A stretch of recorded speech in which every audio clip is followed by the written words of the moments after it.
Hello and welcome to a Rain of Books review. I'm Josh, and today we're talking about The Handmaid's Tale by Margaret Atwood, a truly scary dystopian tale that looks at the heart of what it takes to survive.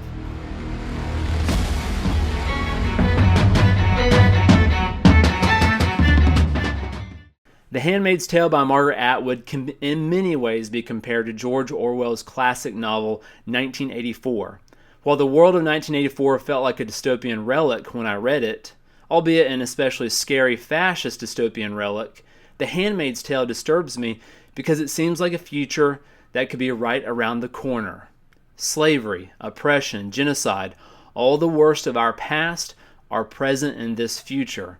We have forgotten the sins of our forefathers, and these sins have been reshaped to suit the needs of zealots and power-hungry fanatics who run a new world order.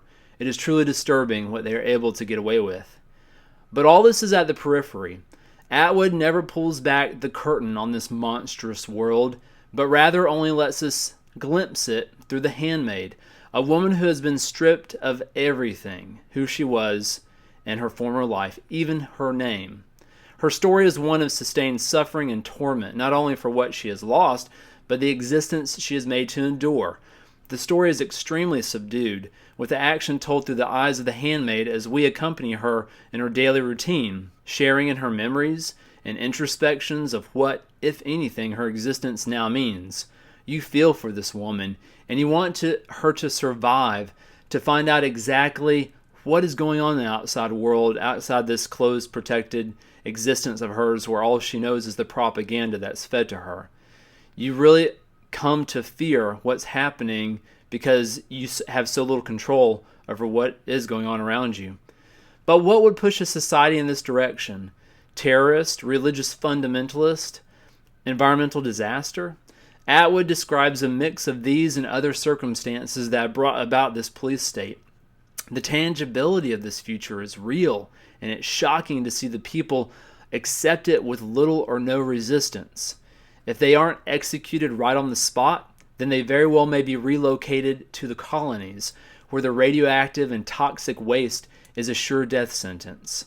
Even more disturbing, you have the constant reminder that this is a patriarchal society, and women have virtually no rights. This ugly new reality plays out in scenes that denigrate women in unspeakable ways. It's not especially graphic, but it's heartbreaking and tremendously heartbreaking to watch it play out. But even with the horror that surrounds this story, Atwood focuses on allowing us to build an emotional connection with the handmaid through the decisions and actions that she makes to survive. Atwood also tries to bring home the point that there are decisions the handmaid could have made, but didn't. She didn't collude with the enemy, and she didn't sit here and turn in her own people just to save herself. It's hard to do this, but she does. This book will not only make you want to go home and hold your family close, but really examine what is happening in the world. People will undoubtedly use their own cultural lenses to critique the book and what it is trying to say about certain belief systems, but that misses the main point.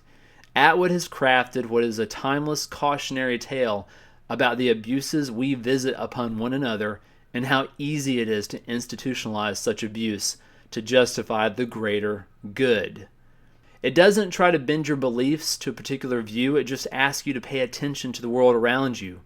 It's hard to describe all the multiple layers that Margaret Atwood is able to deftly combine to create such an unnerving portrayal of a post-US society that has so absolutely and rapidly crumbled.